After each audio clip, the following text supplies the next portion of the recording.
Pondok Pesantren Ikhwan Muslimin putra dan putri berpusat di Sulawesi Selatan, tepatnya Perumahan Entes Madani, Kabupaten Goa, sementara menjalankan pembangunan baik untuk putra maupun putri. Ini dipersiapkan untuk 4 lantai yang kira-kira membutuhkan biaya sekitar 1 miliar lebih. Nah, di tempat ini juga akan ada pembangunan masjid 4 lantai khusus untuk putra, khusus untuk putri, khusus juga untuk mahasiswa. Dan di sini ada lapangan-lapangan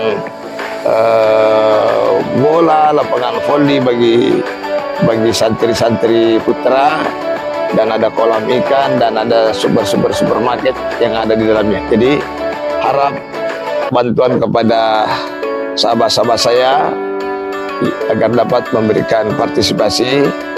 Semoga pondok ini bisa berjalan dengan baik pembangunan fisik maupun pembangunan material. Nah, oleh sebab itu, bagi sahabat-sahabat saya, para simpatisan, mudah-mudahan bisa menyalurkan sebagian rezekinya di Yayasan Ikhwan Muslimin, yaitu BSI rekening 10546652225 atau konfirmasi admin 081 9372 91207. Kita paham bersama atau yakin bersama bahwa itu adalah penting. Tapi kalau hidayah belum berpihak kepada kita, fakta di lapangan mengikuti Nabi tidak penting. Jemaah syariat Subhanahu wa taala, pada kesempatan ini saya akan coba menguraikan Al-Quran dan surah Al-Baqarah ayat 30. A'udzubillahi minasyaitonir rajim. Bismillahirrahmanirrahim. Wa qala rabbuka lil malaikati inni ja'ilun fil ardi khalifah. Ketika Allah berfirman, ditujukan kepada malaikat. Pada waktu itu memang makhluk yang ada hanya 2 bangsa, yaitu bangsa malaikat dan bangsa jin. Maka disampaikan kepada malaikat bahwa saya akan menciptakan suatu makhluk. Wahai malaikat, ja'ilun fil ardi khalifah. Makhluk ini lebih spesialis untuk menjadi khalifah, untuk menjadi pemimpin, untuk menjadi wakil, wali, perwakilan ke muka bumi.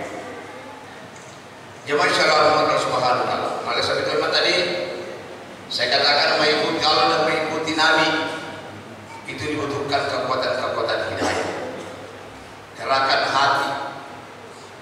Saya katakan tadi bahwa fakta di lapangan ada segelintir orang yang tertarik kepada Rasulullah SAW. Indikatornya apa? Indikatornya buku hadis. Ya, tidak punya hadis di rumahnya, berarti itu Nabi tidak penting. Itu datang. Nabi itu tidak penting di dalam kehidupannya. Lebih banyak buku-buku lain, buku pelajaran sekolahnya, pelajaran kampusnya, pelajaran pekerjaannya. Tapi Nabi, buku hadis Nabi hampir tidak ada. Dan di lapangan juga hampir dapat kita jarang mengatakan menurut Rasulullah, menurut Allah. Yang ada menurut pikirannya masing-masing, menurut kebiasaannya, menurut pengalamannya. Semoga jemaah yang ada tempat tinggal kita berlomba-lomba memiliki hadis. Kalau punya anak 5 belilah 5, saya kira tidak banyak, paling 1.500. Kita coba-coba buka, memohon kepada Allah agar kita bisa memahami maunya Allah Subhanahu wa taala. Sangat tidak logis memahami Allah tanpa membuka firman-Nya. Tidak logis. Sebagaimana firman Allah pada kesempatan yang saya bacakan tadi, ketika malaikat disampaikan oleh Allah, maka apa jawaban malaikat? Qalu atajalu fiha may yufsidu fiha.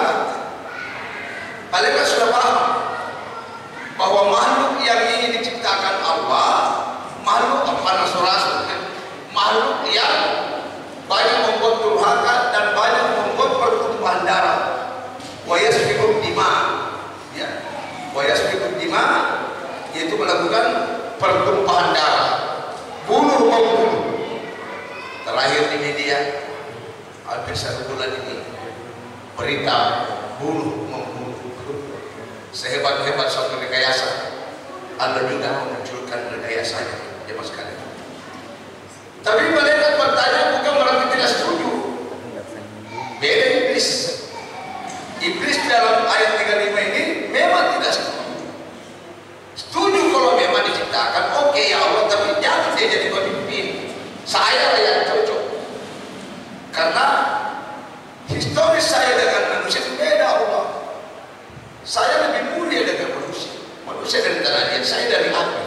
Ini juga satu gambaran. Orang yang diberikan kelebihan tidak tahu diri, merasa dia punya kemampuan dan mudah memandang kecil orang-orang di dalam perhitungannya adalah dia lebih buruk dari dirinya. Padahal dalam hadis Nabi tidak ada manusia yang super. Semua manusia pasti mempunyai kelebihan dan kekurangan. Nah, oleh sebab itu ajaran Islam mengajarkan kepada manusia jangan mudah mengecilkan orang lain, atau salah satu iman yang baik. Salah satu ulama Mesir katakan, salah satu akidah yang baik, suka melihat orang lain lebih baik dirinya dari mereka daripada dirinya, sehingga lahirlah suatu ketergantungan, kerjasama karena saling membutuhkan. Jemaah syariat Allah Subhanahu wa taala, malaikat menambahkan ucapannya, kalau hanya untuk membuat kerusakan ya Allah, wa nahnu nusabbihu bihamdika wa nuqaddisu lak. Kami di bangsa malaikat, ya, semua tidak ada durhaka kepada Engkau. Satu pun malaikat tidak ada durhaka.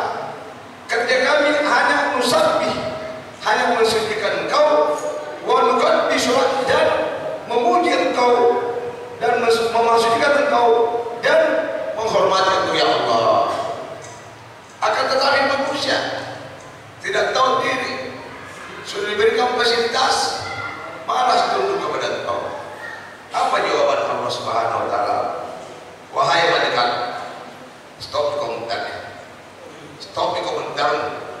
Inni a'lam ma la ta'lamun.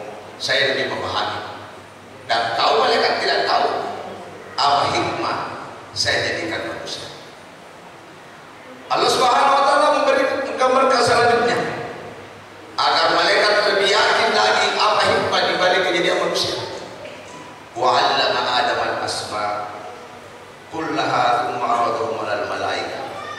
Allah spontan mengajarkan Adam di dalam beberapa tafsir yang kami baca, mengajarkan ilmu ke hati Adam tentang nama-nama alam dan nama-nama benda yang diciptakan Allah dan nama-nama manfaat dari benda itu. Nah, sinilah tahulah malaikat, maka sinilah malaikat faqala anbi'uni bi asma'i haula'i in kuntum shadiqin. Sinilah malaikat terkejut bahwa rupanya makhluk yang baru diciptakan Allah mempunyai kelebihan yang saya sama sekali tidak memahaminya.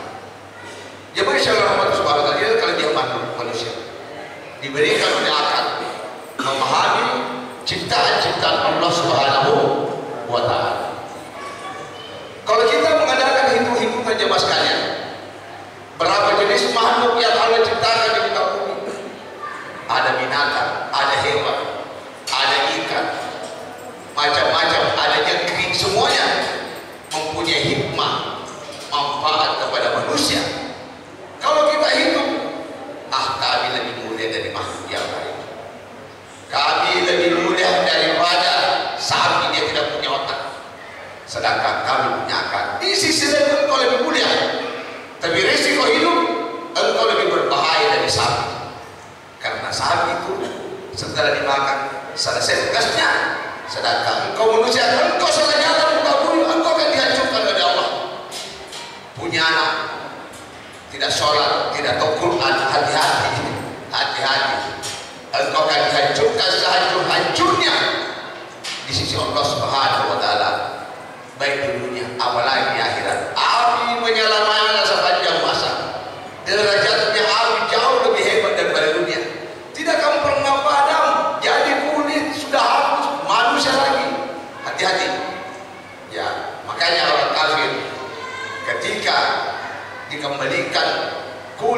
dagingnya, tulangnya menjadi manusia, dan diminta pertanggungjawabannya, diminta LPG-nya, dia tidak bisa berkata apa-apa.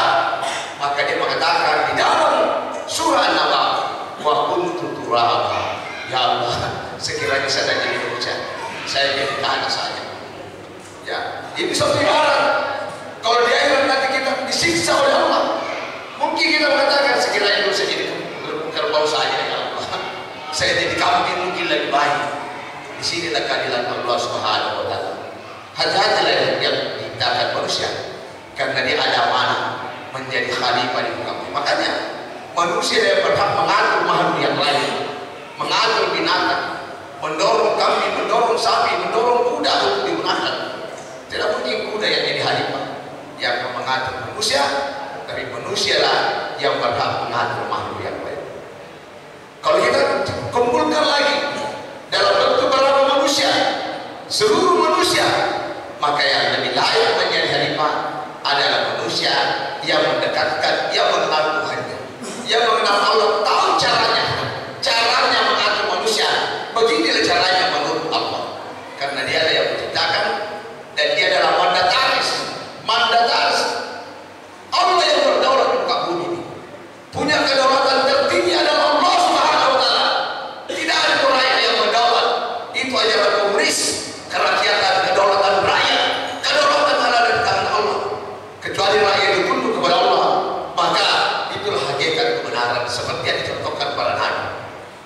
Akibat kedaulatan di tangan rakyat, akibat demokrasi, bermusyawarah mengatur dirinya masing-masing, baik urusan urawi, urusan kebaikan keburukan tergantung musyawarah, maka yang tidak pernah sepi di dalam ketidakadilan, dan yakinlah jemaah sekalian, kalau fungsi halimah ditegakkan mau hidup dalam muka bumi, dia tidak mempunyai nafsu kecuali aturan yang telah diatur oleh Allah, yang telah diatur oleh Al-Quran, ekonomi Islam, politik Islam yang dibangun oleh Rasulullah, sosial Islam, wa ta'awunu 'alal birri wat taqwa. Ekonomi Islam adalah infak sedekah, yang miskin dibantu, yang kaya mempersakan, maka tidak akan ada ketidakadilan. Seluruh makhluk akan tunduk kebenaran kepada Allah Subhanahu wa Ta'ala, seperti para halimah-halimah dahulu, yang antara lain Khulafaur Rasyidin, antara lain Umar bin Abdul Aziz. Tapi kalau manusia tidak dekat kepada Allah, yang coba-coba mengatur manusia lain, tidak pernah sepi, namanya darah dan ketidakadilan. Jemaah Allah Subhanahu wa Ta'ala, qalu subhanaka la ilma lana illa ma 'allamtana innaka antal alimul hakim.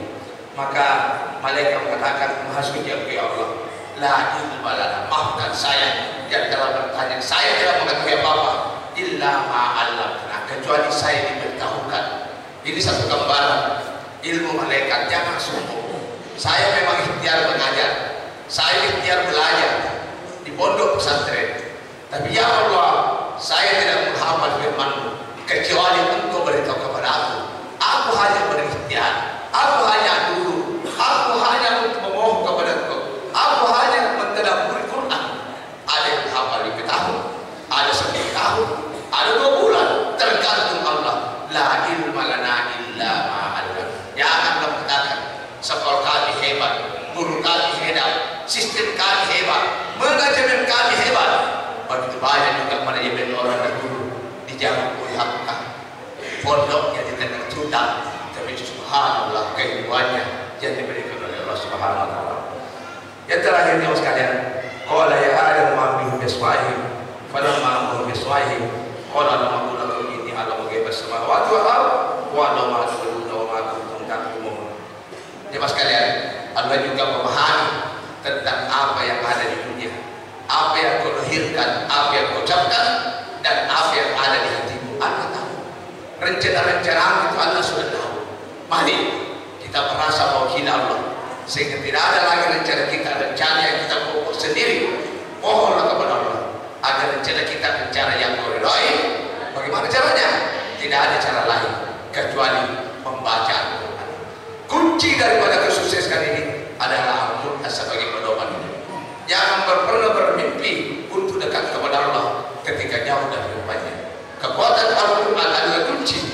Akibat orang menjadikan Quran sebagai pedoman. Contoh misalnya mengaji tiap pagi sebelum keluar, pasti ketika asar mencari sholat. Dan ketika kita sudah lemah rohani, nutrisi gizi rohani lemah, darah-darah kita sudah dipenuhi hanya makanan fisik, tidak ada kekuatan-kekuatan ayat, maka wajar kalau waktu sholat ditingkatkan sholat. Guru mengaji terus, mengajar terus tanpa sholat, pegawai-pegawai dan tanpa sholat. Akibat juga lemah daripada sholat, maka kita rawan tentang perbuatan buruk. Akibat terlalu perbuatan buruk, pasti kita lemah dalam faktor zikir. Inilah tiga kekuatan yang sekalian: Al-Quran, sholat, dan zikir. Ketika kita Al-Quran, pasti sholatnya